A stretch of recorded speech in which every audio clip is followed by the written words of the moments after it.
Hello there. Today we're going to take a look at the Twin Tamarack Campground in Meredith, New Hampshire. Come and join us.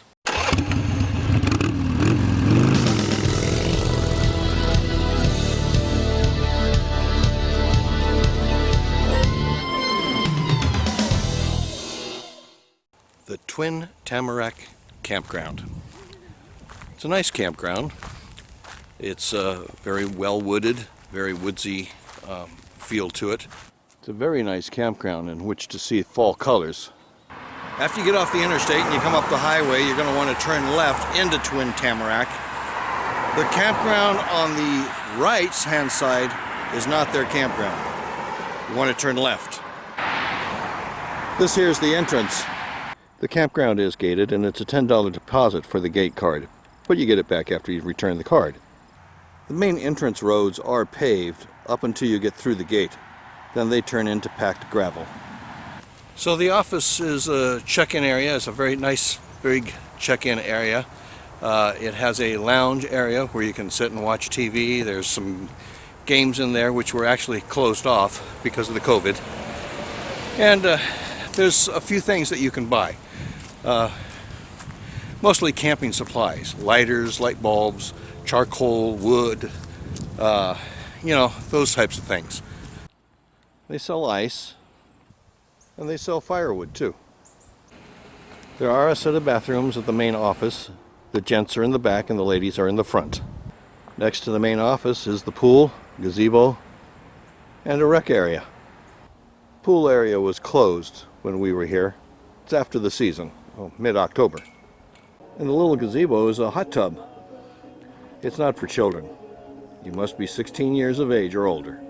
The laundry area is right next to the main office building at the entrance to the park. The washroom has like 4 washers and 4 dryers and a table and chairs and a place to fold your laundry as well.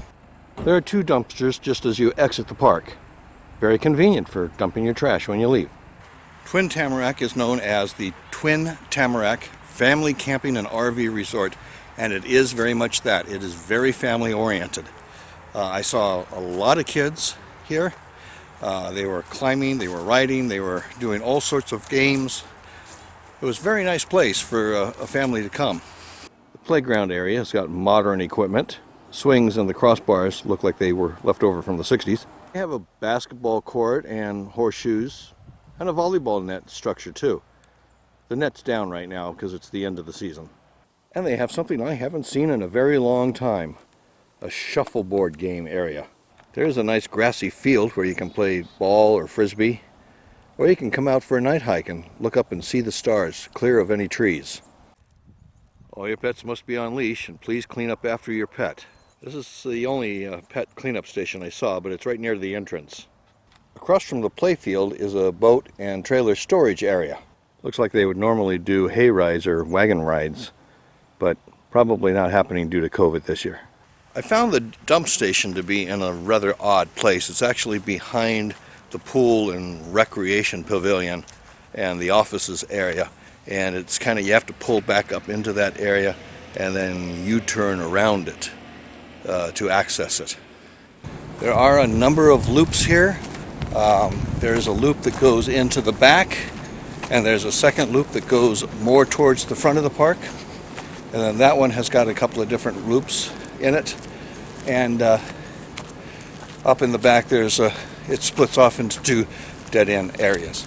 As you make your way into the park, you come here to what's called Rock Island. If you go to the left, it circles back around towards the front of the park. If you go to the right, it takes you on down towards the back of the park where we were. Now there are some campsites that are right up front near the highway, and I can imagine that that gets a little noisy, but I think that they are mostly seasonal sites.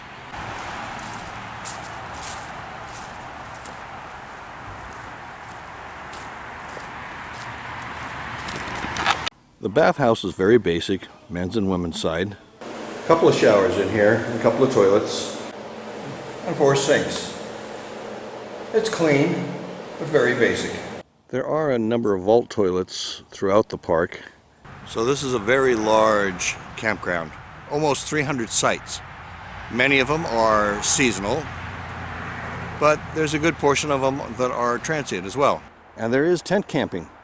Looks like these folks put tarps on the top of their tents because it did rain quite a bit last night. There are some sites that are rather shallow, and then there are other sites that are deeper into the woods. I like this site. It goes way back in. Sites have a fire pit as well as picnic table, water and power. They mostly have 30 amp, but there are some that have 50 amp. Some of them have sewer, some of them don't have sewer. We were in a water and electric only. Sites are marked on the power poles, which are in the back of the campsites, so you do have to look for it. There's a lot of granite outcroppings in the park, which is fun for the kids to run around on.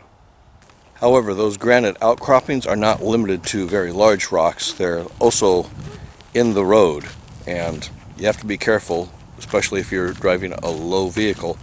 You could hit the bottom of your vehicle with one of those granite outcroppings in the middle of the road.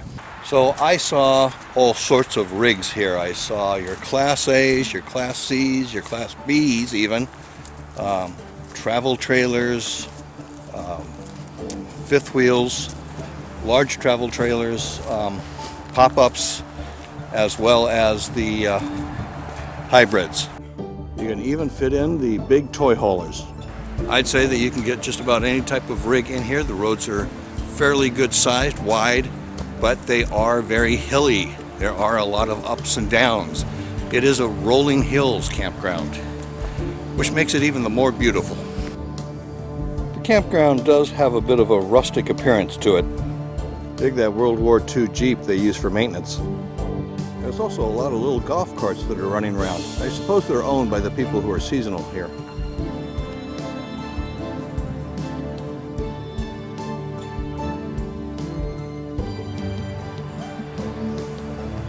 Wildlife. Did we see any wildlife?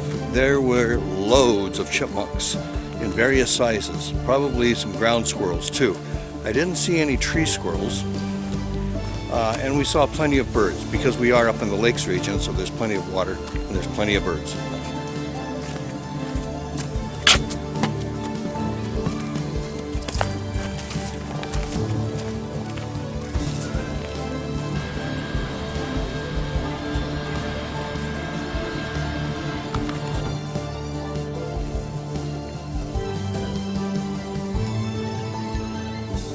I can't speak for the other seasons, but I think where this campground really shines is in the fall. Plenty of deciduous trees around to display the fall colors in all their magnificence. Were there any cons to the campground? The only con I had was specific to our campsite, in that the fire pit was on the back side of the trailer rather than on the front side. Well, that concludes my review of the Twin Tamarack Family Campground and RV Resort. It's a nice place. I'd recommend it. It's also going to be my last review for 2020. So until next year, we'll see you on the streets.